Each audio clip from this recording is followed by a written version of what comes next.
What's going on, growers? It's James Prigioni coming to you live from Jersey. Most of you know me as the food forest guy, which is great because I love designing and growing them. But I also love other practical and convenient ways to grow food. That's what I want to share with you today. How to build your own cheap and easy raised bed garden. Let's go! If you saw my last video, then you know I recently just took out a red delicious apple tree that I had planted in this section. The reason I did that is because this hazelnut tree, which is doing so well, has just gotten so large that it shaded out this area way too much for that apple tree to produce and to do well. That's the reason I couldn't graft onto it or anything, because it's just not getting enough light. So I took that tree out right here. And to replace this tree, what I'm going to do is be building a raised bed in this section, and there's a few different reasons why I'm doing that. One of the main reasons that I want to grow a raised bed in this section here, and not just plant how I usually do, directly into the ground, is because I have this hazelnut tree behind me, some of the other trees here, and I don't want to disturb those roots. This way, by putting a raised bed in, I'll avoid a lot of those issues. That's the same reason people like growing raised beds in sections that are hard clay, or if they have really rocky soil. You can avoid some of those issues you're going to run into by putting a raised bed in. Let's start building. Another reason I'm going to be building a raised bed here is because I'm running out of space to plant my annuals. With my new food forest in, the trees are getting bigger, the strawberries are starting to spread, so I'm just running out of space to grow annuals and things because I love planting them. I love my tomatoes, my peppers, my lettuces, and everything like that. Also, a good reason to have a raised bed is if you're planning on growing in a section that you're renting or you're not going to be living there for a long time, you may not want to waste a lot of time building your soil through mulching and stuff, which can take years because you know you're going to be out of that section soon. So a raised bed could be a good option for that. We have all of our wood here now. The dimensions of the bed are going to be 4 foot by 8 foot. As you can see, we're not using pressure treated wood because we don't want the option of any of those chemicals or anything that's in it to mess with what we're growing. And I'll talk more about the wood that I'm using as I progress. The wood that we're going to be using are 3 2x10s, so 10 inches in this height right here, at 8 feet long, and then 3 2x4s at 8 feet long as well. The only thing is the 2x4s are just a little shorter than the 2x10s, so we're gonna have to cut the 2x10s just a little bit. Tuck's out here relaxing, watching me. And if you don't feel comfortable cutting the wood yourself, what you can do is, if you go to Home Depot or Lowe's, just make sure you have your dimensions before you go there, and then let them know what they are, and they'll cut the wood for you. I had them do that for me before, and they do an excellent job because they have a track saw. It gets everything square and perfect. So let me just mark this here, and then we're just gonna cut it with a skill saw. For the cost of the 2x10s, you're looking at just over $11. For the cost of the 2x4s, they're just over $2. And you could do this without the 2x4s to make it even cheaper, but it's not going to be as convenient, as I'll show you. We got the 2 of them cut, and now they're all the same length. That's what we like to see. We cut those 2 2x10s down, trimmed them just a little bit. And I don't know why exactly that they're not the same length as the 2x4s, but we'll deal with it. Next, we're just gonna cut this piece in half, and then one of these will be our top, one the bottom, and then these 2 are gonna be our sides. I got all my wood cut, and before I start to build it, I want to clean out this section here, because I don't wanna have to build it, then move it. It's gonna be pretty heavy when it's done. So you're going to wanna build it in the section that it's gonna be in. I have that section cleaned out now. If you have grass here, you may want to put down some cardboard or even some contractor's paper. But if you're going to go 10 inches thick like me, you should be okay, even just leaving it, unless you have some strong perennial weeds. Next, I'm going to be screwing this all together after I have it staged in the spot that I want it. I'm going to be using 3-inch deck screws. So they work well outside. They're not going to rust or anything. I don't want any rust in the garden. And they're strong and long. But first, before we're going to put those screws in, we're going to want to pre-drill just so we don't split the wood. And we have a countersink bit on here as well. So I'll show you how to do that. This wood right here is 1.5 inches, so we're going to want to go about 3/4 of an inch in, halfway.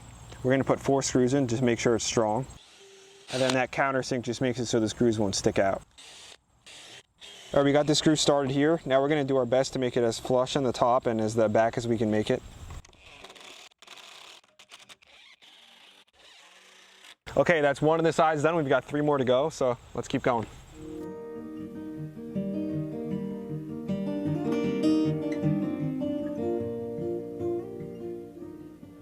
Okay, that's the last screw. It looks good, looks nice and square. I'll check it again at the end. But now I want to show you what the idea was with cutting the 2x10s to the same length as these 2x4s. So I can put these 2x4s up here as a rail. This isn't 100% necessary, but it's going to help hold the whole thing together. It's also going to be a nice little area for us to sit and reach into the bed. So what we're going to do is put a few pieces of wood in here to the inside. This way I have something to screw down to on this side and on this side here. For this section here, basically making these little cleats, I'm just gonna cut this 8-foot piece into 1-foot sections. This way I can get 8 of them. And you could just use scrap wood if you want. I just didn't have any on hand, so I had to buy this extra piece.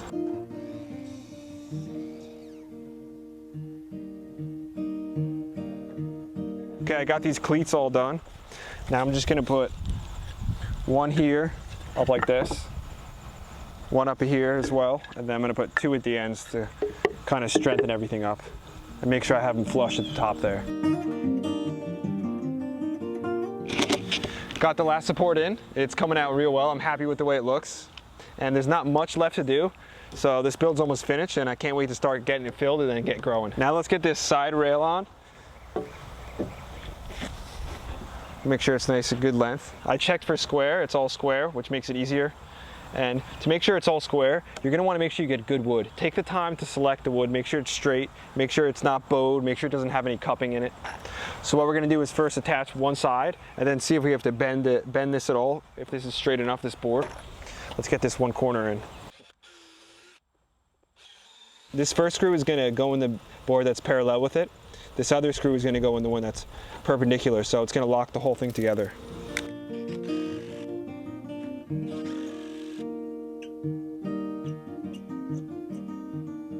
I got those 2 sides in, those rails. My drill battery's starting to die on me a little bit, so I'm skipping a couple spots where the screws are gonna go, but I'll go back and put those in. Next, I need to cut a piece just to fill this gap in this section right here. So instead of having to measure it, I'm just gonna take my piece of wood, hold it up, and then just mark it. I have this bumped up against the side, and I'm just gonna mark from over the top. Then we'll just cut that to length.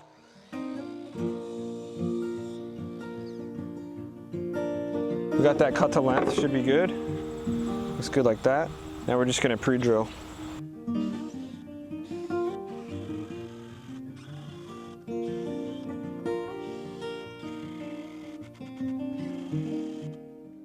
There we go, I got the final piece cut. Now we just have to drill it in. There we go, last screw in, it's looking great. Tuck's over there. Looks like he dug himself a nice deep hole. See what he's doing. He's hanging out underneath the shiso.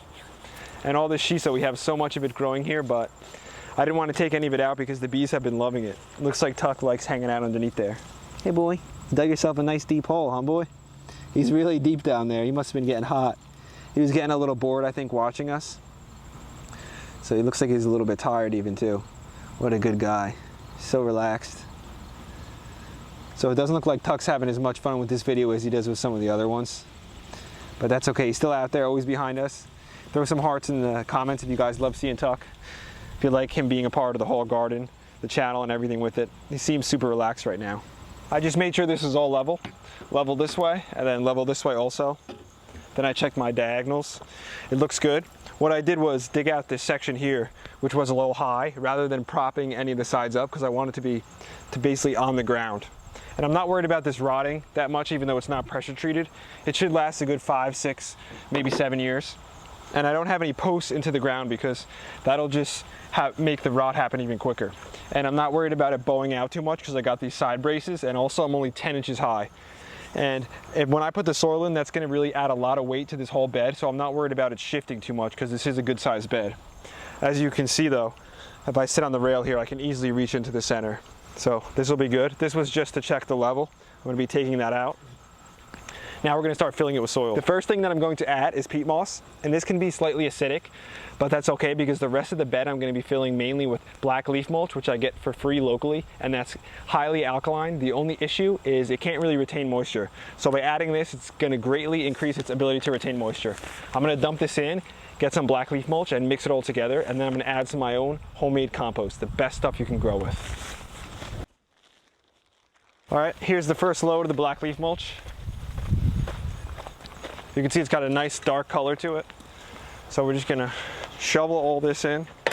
Good local free resource. That's another reason I wanted to do the raised bed, because I knew I could get this locally for free. So what I want to do is shovel all this in, and then I'm gonna mix it up with the peat moss.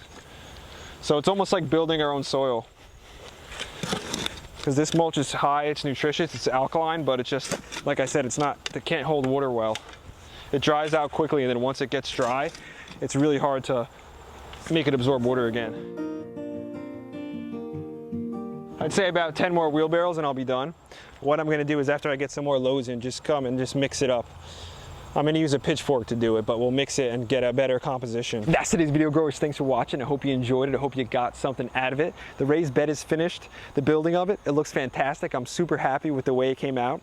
All I have to do is continue to fill it up with some more black leaf mulch, mix it all together, get a nice composition so we can start growing things. Then I'm gonna build one more, but I'll show you next video what that all looks like. I hope you are encouraged to know that you don't have to have a whole food forest to grow your own food. A raised bed is fine. Just a couple potted plants on a balcony is fantastic too. If you enjoyed the video, hit the like button, hit the subscribe button, share with your friends. Don't forget to check out the merch down low. Tuck and James will be back to you real soon. We out.